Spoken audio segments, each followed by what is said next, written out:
Shalom, selamat pagi Bapak Ibu yang terkasih di dalam Tuhan kita Yesus Kristus. Pada pagi hari ini kembali lagi kita dalam perenungan harian Gereja POU Memang pertama pada tanggal 27 November 2020. Pada pagi hari ini sebelum kita merenungkan kebenaran firman Tuhan, saya mengajak Bapak Ibu untuk kita sama-sama menaikkan doa kita.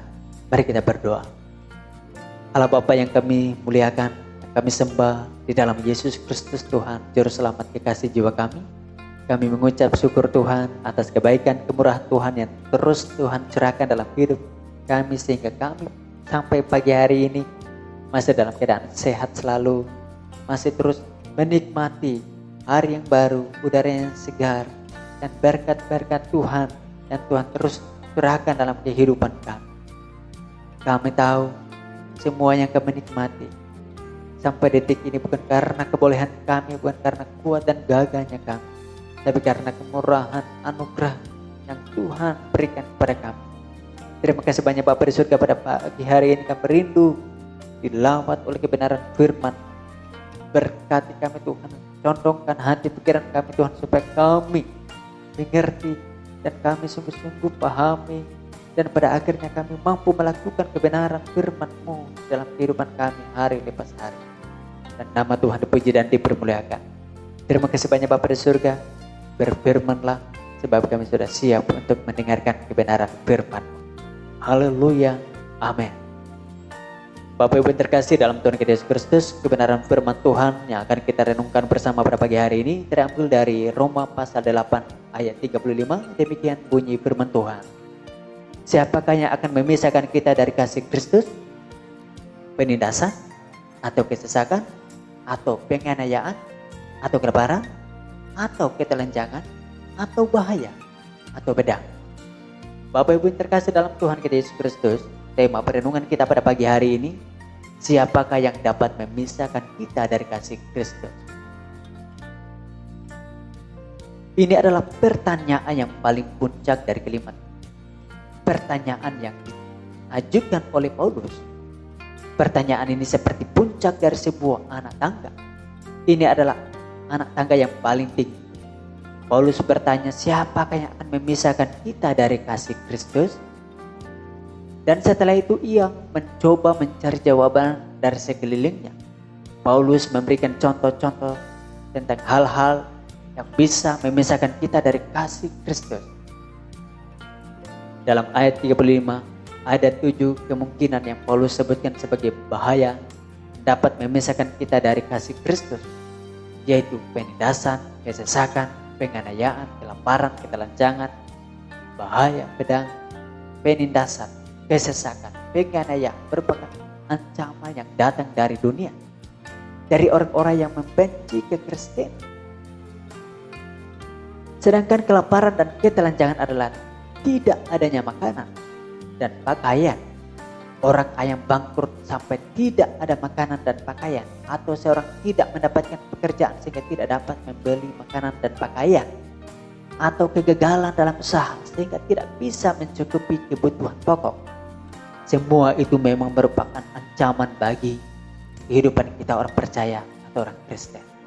Bapak Ibu yang terkasih, hal selanjutnya yang bisa mengancam orang Kristen adalah bahaya dan pedang. Bahaya apa? Bahaya kecelakaan, penyakit, perampok, bersenjata, teroris, dan lain sebagainya. Daftar bahaya ini bisa diperpanjang lagi. Semua adalah penderitaan yang nyata, yang tidak menyenangkan, sulit untuk ditanggung, dan menentang iman kita. Paulus mengetahui apa yang sedang dia bicarakan karena dia sendiri mengalami hal itu dan sangat buruk sekali. Orang-orang Kristen di Roma juga mengalami penderitaan tersebut, di mana mereka dibakar, dijadikan obor-obor untuk menerangi taman istana Nero. Namun, semuanya itu pun tidak bisa memisahkan kita atau memisahkan orang Kristen, orang percaya kepada Yesus Kristus dari kasih Kristus.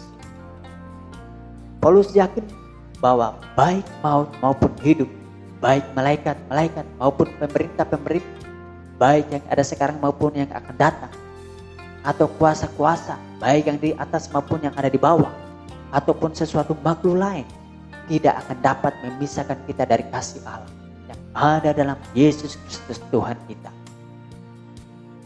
Kematian memang sangat ditakuti dan merupakan pemisah yang paling besar, namun bagi orang percaya yang ada dalam Kristus, kematian bukan lagi sesuatu yang dapat memisahkan kita dari kasih Kristus. Sebalik, membawa kita lebih dekat kepada Kristus.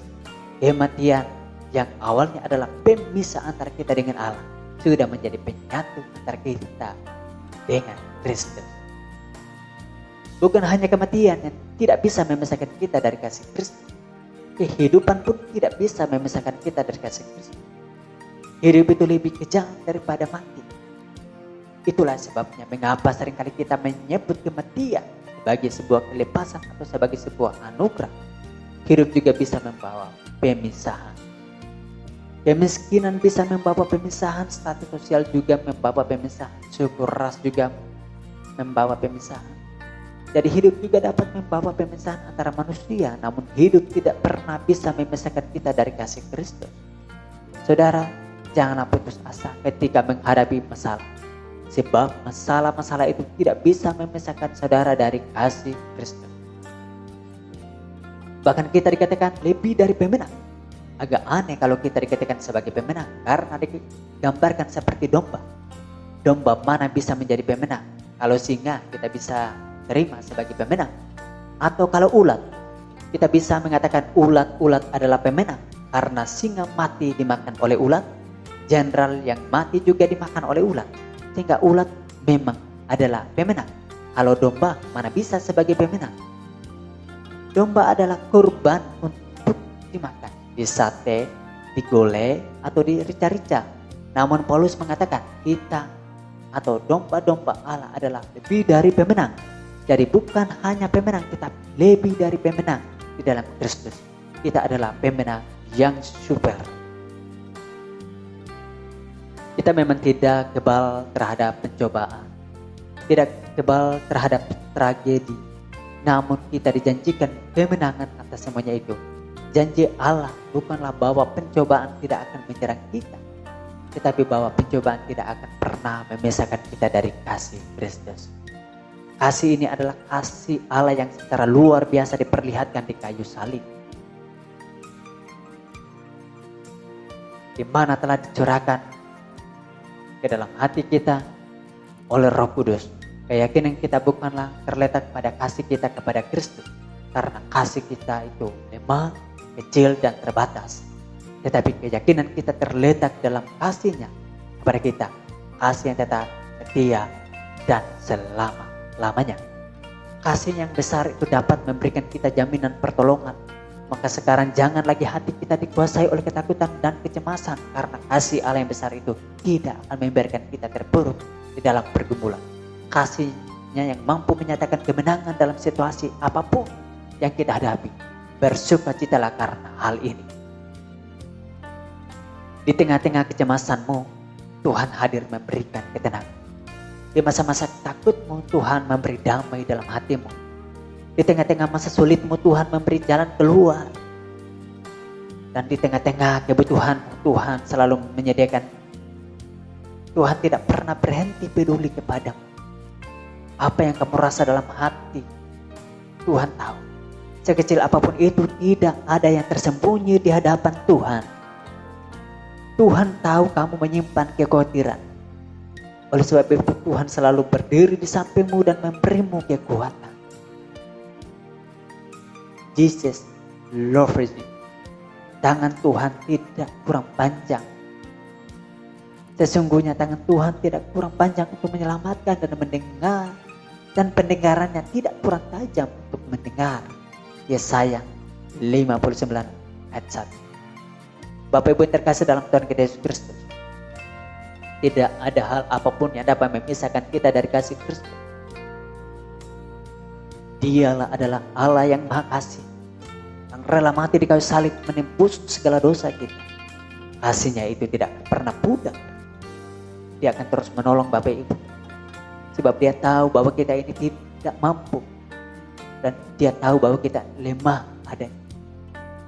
Kasih-Nya terus Ya perlihatkan kepada kita sehingga kita boleh mampu berdiri di tengah badai kehidupan. Bapak Ibu yang terkasih, mari kita tetap kuat.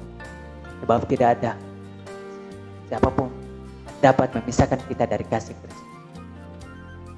Amin. Untuk kebenaran firman Tuhan, mari kita berdoa. Bapa di surga, memang banyak hal yang membuat kami hampir pudar dan tenggelam di dalam perjalanan iman kami mengiring Engkau. Namun semuanya itu tidak dapat memisahkan kami dari kasih-Mu. Berbagai percobaan, kesulitan, kesukaran kehidupan yang seakan-akan membuat kami jauh dan seakan-akan membuat kami bertanya, apakah Tuhan ada? Tetapi kami percaya tidak ada siapapun dapat memisahkan dari kami dari kasih. Kasih-Mu senantiasa ada bagi kami senantiasa dan selalu baru tiap-tiap hari. Terima kasih Tuhan untuk kebenaran firman-Mu yang terus menguatkan kami. Kasih-Mu senantiasa mengikat dan membuat kami terus hidup di dalam kasih dan anugerah-Mu. Berkati hari-hari kami Tuhan, dan biarkanlah kami terus hidup di dalam kasih-Mu. Terima kasih Bapa di surga. Ampuni segala dosa dan pelanggaran kami.